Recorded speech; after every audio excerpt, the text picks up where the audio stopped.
اشفاق احمد کی کتاب زاویہ سے ایک حیرت انگیز واقعہ عرض ہے۔ تقریباً 100-150 برس قبل کی بات ہے۔ لکھنؤ بھارتی شہر کے قریب ایک قصبہ سندیلا ہے۔ وہاں کے لڈو اور شاعر مشہور ہیں۔ وہ شاعر بڑے اعلیٰ پائے کے ہیں۔ لکھنؤ میں بھی بڑے شاعر تھے، لیکن سندیلے کے شاعر اصلاح دیتے تھے اور اس کی اجرت وصول کرتے تھے۔ ایک دفعہ یہ ہوا کہ سندیلے میں بہت زبردست خشک سالی ہو گئی اور وہاں کے نواب اور چھوٹی چھوٹی راجدھانیاں تمام کی تمام سوکھے خشک سالی کا شکار ہو گئی۔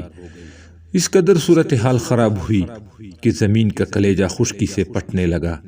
جگہ جگہ پر پٹی ہوئی زمین کے آثار نظر آنے لگے۔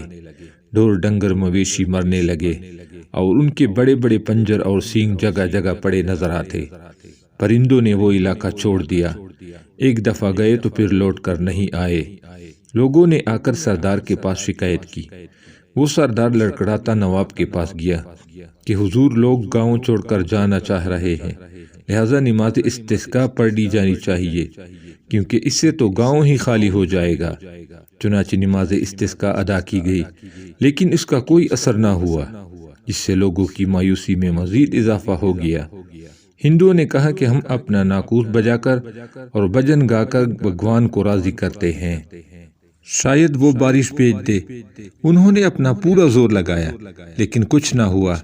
جب ڈھور ڈنگروں کے ساتھ انسان بھی مرنے لگے تو اس علاقے کی طوائفیں، وہ سارے اتر پردیش میں مشہور تھی، اپنا چھوٹا سا گروہ لے کر نواب صاحب کی خدمت میں حاضر ہوئی اور انہوں نے کہا کہ جنتا عوام پر بہت کڑا اور برا وقت آیا ہے اور اس برے وقت میں ہم سب معاف ہو گئے ہیں۔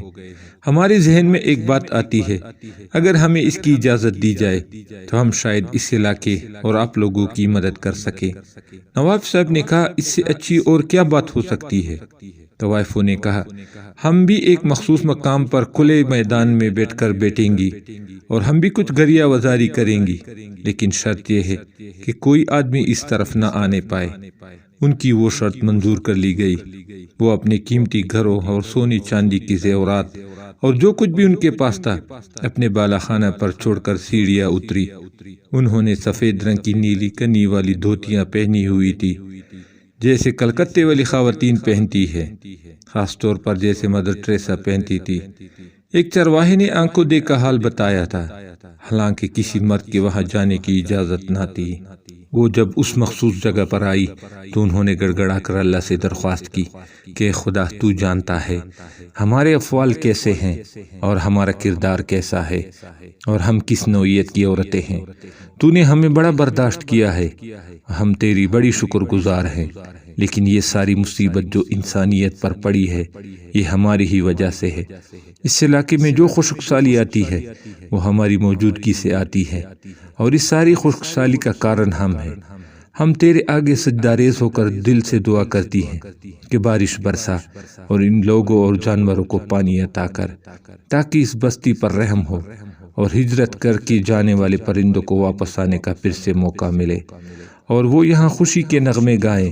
چرواہ کہتا ہے، جب انہوں نے اسجدے سے سر اٹھایا تو اتنی سیاہ گٹا آئی اور وہ بارش میں تبدیل ہو گئی اور ایسی زبردست موسلا دھار بارش ہوئی کہ سب جل تل ہو گیا اور وہ عورتیں اس بارش میں بھیگی اور ان کی بغلوں میں چھوٹی چھوٹی پوٹلیاں تھی جنہیں لے کر وہ ایک طرف کو نکل گئی۔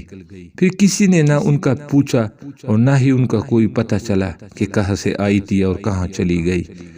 انہیں زمین چاٹ گئی یا آسمان کھا گیا، لیکن ساری بستی پھر سے ہری بھری ہو گئی۔ میرے ذہن میں اور دل میں ان طوائفوں سے منسوب اس کہانی کا پس منظر آ جاتا ہے۔ جب میں اپنے ارد گرد کے لوگوں سے پوچھتا ہوں کیا ہم بہت اچھے بھلے اور پاکیزہ لوگ ہیں، ان طوائفوں کے نقش قدم پر چل سکتے ہیں، تو مجھے ہر طرف سے چہروں پر نفی کے آثار ملتے ہیں کہ نہیں، ہم ایسا نہیں کر سکتے ہیں۔ ہم سب اپنے اپنے گناہوں اور اعمال کی ذمہ داری قبول کریں اور پھر اس ذمہ داری کو قبول کرنے کے بعد نہ صرف یہ کہ اپنی اصلاح کریں، اس سے ایک ایسی بارش ہو سکتی ہے جو ہم سب کو سیراب کر دے۔ اللہ تعالیٰ آپ کو آسانیاں عطا فرمائے اور آسانیاں تقسیم کرنے کا شرف عطا فرمائے۔ آمین۔